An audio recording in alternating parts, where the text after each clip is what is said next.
Héloïse Goua. Merci. Et alors ce matin, vous vouliez nous conseiller, Héloïse, très vivement, de regarder la nouvelle série de Guy Ritchie. Et oui, et en cette fin de saison, Thomas, est-ce qu'on mériterait pas de se faire plaisir avec une série particulièrement excellente, une série vraiment patate, quoi. Moi j'appelle ça comme ça, les séries patates.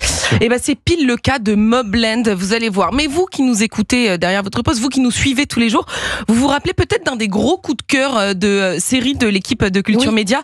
C'est à voir sur Prime, ça s'appelle The Day of the Jackal.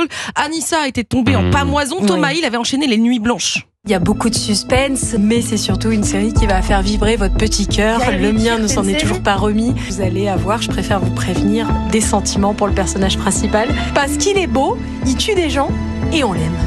Ça faisait hyper longtemps que j'avais pas vu une série comme ça. On peut pas décrocher une seconde, on a envie d'y retourner, on se couche hyper tard. C'est vrai, bah oui. C'est du micro-trottoir de qualité, oui, parce que Laurie, moi j'interviewe les gens de l'équipe, c'est plus simple. Elle va pas très loin. Du micro-moquette, c'est vraiment juste à côté. Et pourquoi vous parlez du Jackal, en fait? Quel rapport avec Guy Ritchie? Eh ben, quelle ne fut pas ma surprise de découvrir qu'une seule et même personne était à l'origine du Jackal et de l'excellente série Mobland. Ouais, c'est pour vous donner une idée du niveau. Ah, Cet homme s'appelle Ronan Bennett et n'a donc pas oublié d'avoir du talent. Oui, parce que dans Mobland, Guy Ritchie est producteur et réalisateur de seulement 2 épisodes sur 10. Mais pas de panique, ce thriller mafieux nous plonge tout de même bien comme il faut dans l'univers à la fois violent et comique du réalisateur de Snatch. Et alors vous verrez, cette série dispose de plusieurs atouts. Le principal s'appelle pour moi Tom Hardy. Moi je suis amoureuse trop. Je suis pas la seule. C'est bon, je regarde. Je suis pas la seule. Voilà, je suis un club. Détendez-vous, franchement. Mais les garçons disent tout ça, parce que les garçons disent tout ça. Mon fiancé le compare à un sanglier. Mais je pense que alors aucun goût. Je suis assez d'accord. Je voudrais pas dire, mais depuis la sortie de la série, il y a une canicule en France. Est-ce que ça viendrait pas Je ne sais pas. Bon, ça faisait 17 ans qu'on n'avait pas vu Tom Hardy dans du Guy Ritchie depuis Rock'n'Rolla. Et ici, on le retrouve aux côtés de Pierce Brosnan ou encore Hélène Mirren. Et alors, qu'est-ce qu'elle raconte, cette série? Il y a des gangsters? Bien sûr, mais des gangsters très chics, s'il vous plaît. Conran est le patriarche de la famille Harrigan. Tenez, je le laisse se présenter lui-même. Je suis un bon père de famille. Et si vous vous en prenez à ma famille, alors faites vos prières.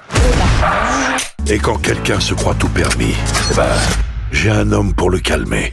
Cet homme, c'est Harry D'Souza. Oui, écoutez en VO, c'est un peu mieux en général. Donc cet homme, c'est Harry D'Souza. Ici, Tom Hardy, merveilleux en caïd, qui n'hésite pas à mettre les mains dans le cambouis. Oui, parce que Harry n'a pas le temps de chômer. Non seulement il tente de sauver son mariage, mais il doit surtout éviter une guerre qui menace d'éclater entre les Harrigan et le Conmi. On est où ici, chez les talibans? Non. Mais quand Conrad va s'énerver, tu prieras pour qu'il le soit. Oui, ici, il vaut mieux se retrouver dans le viseur des talibans que dans celui de la famille Stevenson. Vous verrez, tous les personnages de cette série sont irrésistibles.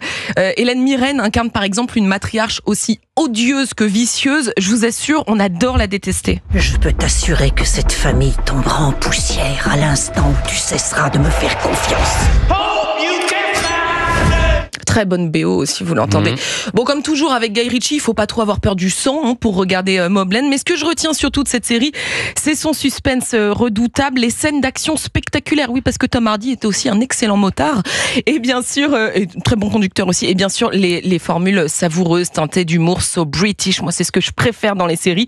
Et puis, très bonne nouvelle pour les quelques 26 millions de téléspectateurs qui ont déjà vu cette fiction. Une saison 2 de Mobland a déjà été signée. Génial. Mobland, série à retrouver donc sur Paramount+, et c'est aussi disponible avec certaines offres de Canal+.